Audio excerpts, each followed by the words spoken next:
नमस्कार दोस्तों, आते हैं जिस भाव से भक्तों के भगवान, उसी भाव से आपका स्वागत है श्रीमान। आपका बहुत बहुत हार्दिक अभिनंदन है मेरे चैनल में।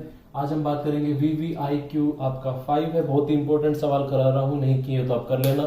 ठीक है, 5वां सेट है ये, 4 सेट ऑलरेडी हो चुके हैं। काफी मतलब की चांसेस है कि इन कंसेप्ट पे आपके सवाल आ जाए कोई ना कोई। ठीक है, आ जाएगा तो आपका भला हो जाएगा। Group velocity of a relative stick particle is 1.5 into 10 to power of 8 metre पर सेकेंड।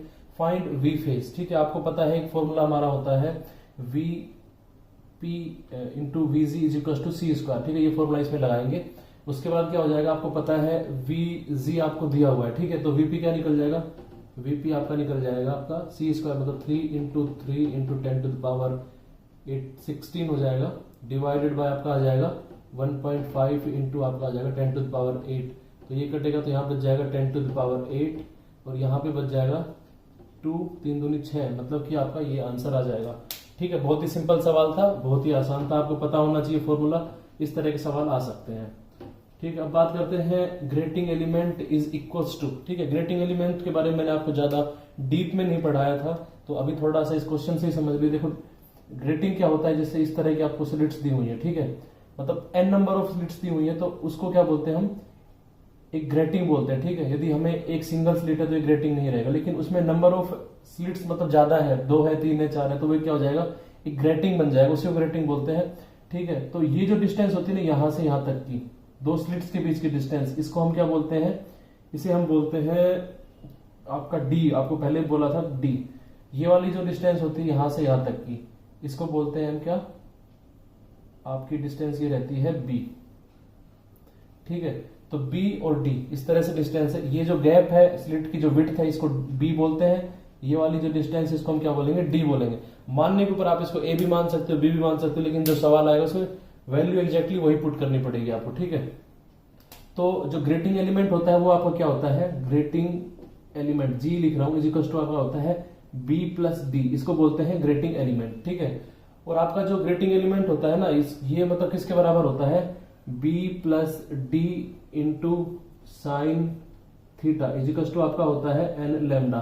ठीक है, ये आपका ग्रेटिंग एलिमेंट का फॉर्मूला है। तो ग्रेटिंग एलिमेंट जो होगा आपका वो क्या हो जाएगा, यहां से आप निकाल सकते हो B plus D is equals to आपका आ जाएगा n lambda divided by sine theta. ठीक है, आपको समझ में आ गया होगा, मैंने थोड़ा सा इसको ड्राइव भी कर दिया है। तो इसमें आंसर देख लो क्या आ जाएगा, B प्लस डी बराबर n lambda by sine theta, मतलब आपका ये आंसर करेक्ट हो जाएगा। आप पे सवाल ये भी पूछा जा सकता है कि ग्रेटिंग एलिमेंट जो होता है किस पे डिपेंड करता है, तो ग्रेटिंग एलिमेंट यहां से देख लो किस पे डिपेंड करता है, ऑर्डर पे डिपेंड करता है। n इज आपका ऑर्डर हो गया, लैम्डा आपकी वेवलेंथ है और एंगल पे भी डिपेंड करता है। दैट इज आपसे पूछा जा सकता है। अब आता है question number 63 the maximum number of order available in A grating. ठीक है, एक ग्रेटिंग में मैक्सिमम नंबर ऑफ ऑर्डर्स कितने अवेलेबल हो सकते हैं। ठीक है, आपको पता है ग्रेटिंग क्या होता है, मैंने लिखा है यहाँ पे B plus D is equals to होता है आपका n lambda into sine theta. ठीक है, अब आता है ऑर्डर क्या होगा, n आपका ऑर्डर होगा, तो ऑर्डर को मैं कैसे लिख सकता हूँ, n इजिकल्स टू लिख सकता हूँ B plus D sine theta divided by lambda. ठीक है, ये लिख सकता हूँ। ठीक है, अब कुछ है इसका मैक्सिमम चाहिए आपको ना, n मैक्सिमम कब होगा, जब साइन थीटा को हम कितना रख देंगे, 1 रख देंगे। ठीक है, तो ये आपका आ जाएगा B plus D by lambda. B plus D by lambda का है B plus D by lambda, आपका ये आंसर आ जाएगा A। अब उसके बाद हम बात करते हैं, एक आती है मित्र स्कीम। भारत सरकार ने बजट के अंदर एक स्कीम के बारे में जिक्र किया है, तो वो स्कीम कौन सी है, वो स्कीम किससे रिलेटेड है, मित्र। इसमें जो T होता है ना, ये मतलब कि टेक्सटाइल पार्क्स को बनाने के लिए भारत सरकार की स्कीम है, तो इसमें आ जाएगा option B is the correct. कर लेते हैं, in Fraunhofer deflection single slit का केस दिया हुआ है, ratio of the intensity of the principal maxima, first secondary maxima, secondary maxima, ये बताना है। तो देखो इसका डायग्राम ऐसा होता है फोनोफस डिफ्लेक्शन का। इसके अंदर देखो प्रिंसिपल मैक्सिमा एक होता है, उसके बाद देखो अलग अलग मैक्सिमा इसलिए होते हैं क्योंकि इसमें एम्पलीट्यूड जो होता है ना डिफ्लेक्शन में सेम नहीं रहता। यहाँ पे एम्पलीट्यूड ज्यादा है, अगले वाले का कम हो गया, इसका कम हो गया, सेम इन दोनों का बराबर रहेगा, लेकिन इस वाले से कम है, इसका इससे कम है, लाइक दैट एम्पलीट्यूड कम होता रहता है। ये आपका फर्स्ट मिनिमा है, ये आपका क्या है, फर्स्ट, इसको बोलते हैं इसको और इसको दोनों को, they are first secondary maxima. ये principal maxima, this is second secondary maxima, this is also second secondary maxima. मतलब कि आपके जो फर्स्ट सेकेंडरी मैक्सिमा भी 2 बन रहे हैं, सेकंड सेकेंडरी मैक्सिमा 2 बन रहे हैं, थर्ड सेकेंडरी, इस तरह से आपके बनते रहेंगे। ठीक है, ये आपके मिनिमा हो गए। इंटेंसिटी जो होती है इसके अंदर क्या होती है, I is equal to A square sine alpha by आपका अल्फा हो जाता है। ठीक है, अब हम बात करते हैं, यदि साइन अल्फा को हम खोल देते हैं ना, equal to A square by alpha बाहर निकाल लेता हूं, और आपका जो साइन अल्फा है इसको लिख सकते हैं 1 माइनस में alpha cube divided by, like that इसको हम इस तरह से डिराइव करते हैं ना। ठीक है, तो ये जो सारी टर्म है ना मैक्सिमा के लिए, ये वाली माइनस की टर्म क्या है हम हटा देंगे, और इधर क्या आ जाएगा फिर आपका इस तरह से आता है ये अल्फा स्क्वायर माइनस ये इस तरह से करके। तो आपका जो ये रहेगा ना साइन की जो इंटेंसिटी की जो मैक्सिमम वैल्यू रहेगी वो क्या आ जाएगी आपकी ए स्क्वायर, ये होती है प्रिंसिपल मैक्सिमा, याद रखना है इसको, प्रिंसिपल मैक्सिमा के लिए ए स्क्वायर। ठीक है, अब बात करते हैं अपने फर्स्ट सेकेंडरी मैक्सिमा की। फर्स्ट सेकेंडरी मैक्सिमा जो है ना उसके लिए आपका जो एंगल है इसको याद रख लेना, इस डायग्राम को इतना, तो 3π/2 होता है, 3π/2 होता है, मिनिमा के लिए पाई होता है। ठीक है, तो अल्फा कितना डालना है यहाँ पे 3π/2 फर्स्ट मैक्सिमा के लिए, तो फर्स्ट मैक्सिमा के लिए डालेंगे 3π/2, तो कितना हो जाएगा, इंटेंसिटी आ जाएगी आपकी A square into sine of 3π/2 का whole square divided by alpha का होल स्क्वायर। अल्फा कितना है आपका 3π/2 इसका होल स्क्वायर, साइन 3π/2 1 हो जाएगा, तो ये आ जाएगा ए स्क्वायर डिवाइडेड बाय 3 का 9π स्क्वायर, और यहाँ पे आ जाएगा 4, ये आपका आ गया। ठीक है, दूसरा आपका क्या आ जाएगा, ये तो निकाला हमने फर्स्ट वाला, सेकंड सेकेंडरी निकालेंगे तो क्या आ जाएगा, सेकंड सेकेंडरी के लिए ए स्क्वायर इंटू साइन की वैल्यू यहाँ पे कितनी रहती है, यहाँ पे रहती है 5π/2, तो अल्फा की वैल्यू डाल दो, तो ये साइन 5π/2 तो कितना हो जाएगा 1, A square divided by 1 divided by 5π/2 का होल स्क्वायर, मतलब कि A square divided by 25π square into 4। तो रेशियो देखो क्या आ गया है, सबसे पहला वाला था अपना ए स्क्वायर, दूसरा वाला क्या था ए स्क्वायर 4 डिवाइडेड बाय आपका था 9π स्क्वायर, अगला है आपका 4a square divided by 25π square. ठीक है, ये है, तो इनका रेशियो क्या आ जाएगा, ए स्क्वायर से आपका ए स्क्वायर कट जाएगा, ए स्क्वायर से ए स्क्वायर कट, सॉरी ये तो 4 रहेगा, ए स्क्वायर से ए स्क्वायर कट गया। ठीक है, तो आपका रेशियो आ जाएगा 1:4/9π स्क्वायर इज टू 4/25π स्क्वायर। ठीक है, ये आपका आंसर आ जाएगा। Maximum Compton shift in lambda occurs when, maximum Compton shift कब होगी आपकी, आपको पता है Compton shift only depends on theta, and maximum कब होगी जब आपका कोस -1 होगा, और वो कब होगा आपका पाई पे होगा, मतलब 180 डिग्री पे आपका आंसर हो जाएगा। बहुत ही सिंपल है। Now question number 67 is according to Wien's displacement law, मैंने आपको पढ़ाया था वेन्स डिस्प्लेसमेंट लॉ जो होता है उसके अंदर कौन सा रिलेशन इसके अंदर एग्जिस्ट करता है, दैट इज आपका होता है lambda m into T is equal to constant, that is आपका वेन्स डिस्प्लेसमेंट लॉ। आगे बात करते हैं, life time of a nucleus in excited state is 10⁻12 seconds. Okay, find probability uncertainty in energy, energy के अंदर पूछा है, आपने यदि हाइजेनबर्ग अनसर्टेनिटी प्रिंसिपल पढ़ा होगा यदि प्यार से, तो उसके अंदर क्या था, delta of energy into uncertainty in time आपका क्या होता है, ग्रेटर देन इक्वल्स टू होता है आपका एच डैश। ठीक है, एच डैश को मैं क्या लिख सकता हूँ, H dash is equals to होता है h/2π।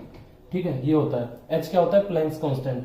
तो आपका डेल्टा ई निकालना है हमें, आपको इसको बराबर कर देना भी है ना, h/2π लिख देंगे इसको। ठीक है, और डेल्टा टी को नीचे ले आएंगे, इतना 10, ये डेल्टा टी इधर आ गया। ठीक है, ये आ गई अनसर्टेनिटी आ गई आपकी। ठीक है, अब आपको पता है एच की वैल्यू कितनी होती है, 6.63 इंटू 10⁻34 डिवाइडेड बाय आपका 2 इंटू पाई की वैल्यू 3.14 इंटू आपका डेल्टा टी कितना हो जाता है आपका 10⁻12 दिया हुआ है उसके अंदर। ठीक है, इसको सॉल्व करने के ऊपर आपको इसको 6 मतलब 1 पॉइंट समथिंग आएगा आंसर, तो आपका ऑप्शन बी जो रहेगा ना 1.05, ये वाला आपका सही आंसर है। ठीक है, ये किस में रहेगा, uncertainty of the energy in joule.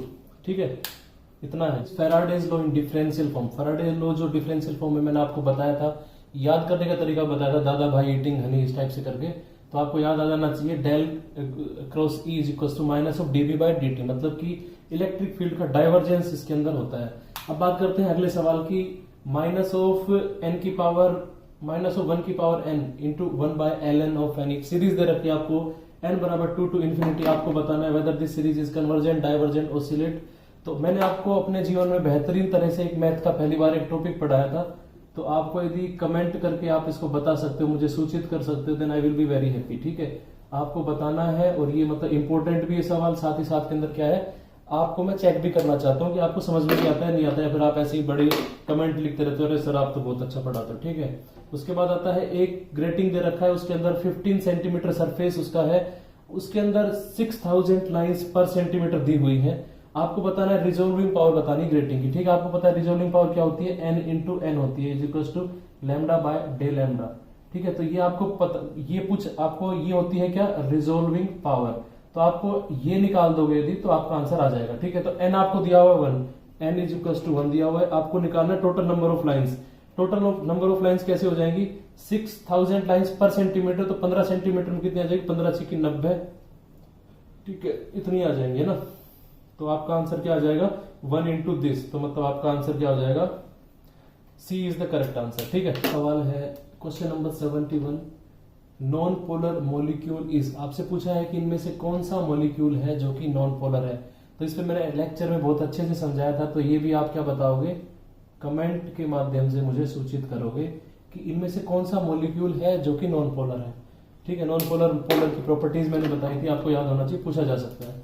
Now next question is the rays 2020 is related to which of the following. ये रेज 2020 जो है ये एक समिट है, भारत की ही है, जिसके अंदर क्या किया जाता है, आर्टिफिशियल इंटेलिजेंस जो है उसके बारे में ये उस कार्यक्रम होता है। इसमें नरेंद्र मोदी ने इसकी अध्यक्षता करी थी, ठीक है।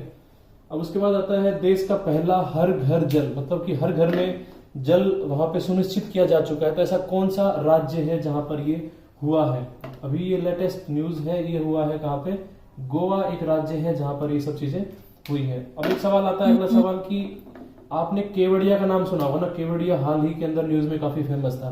तो केवड़िया जो है ये कहां पर स्थित है, ठीक है। तो आपको पता होना चाहिए केवड़िया कहां पर स्थित है, ये गुजरात में स्थित है, ठीक है। Kevadia is situated in which state, Gujarat में स्थित है। क्यों फेमस हुआ था, न्यूज में क्यों आया था, क्योंकि अभी वहां से सी प्लेन जो है वो स्टार्ट हुआ है, ठीक है। सी प्लेन जो स्टार्ट हुआ है, पहला सी प्लेन कहां से उड़ा है, केवड़िया से उड़ा है। केवड़िया पे कहा है, स्टेच्यू ऑफ जो आपकी यूनिटी है, सरदार वल्लभ भाई पटेल साहब की जो अपनी स्टेच्यू है वहां पे लगी हुई है केवड़िया में, उस पर थोड़ा फोकस करने के लिए वहां पे अभी क्या किया गया है, एक सी प्लेन सर्विस स्टार्ट की गई है केवड़िया से।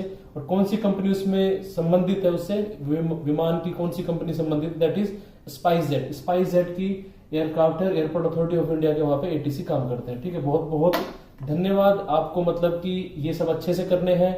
जिसने पुराने वीडियोस नहीं देखे वो देख सकता है। साथ ही साथ में ये जो मैं जितने भी सेट बना पाऊंगा, ठीक है, आप उसको रिवाइज करते रहिए। बहुत इंपॉर्टेंट सवाल है, डायरेक्ट कोई आ गया तो आपका भला हो जाएगा, ठीक है।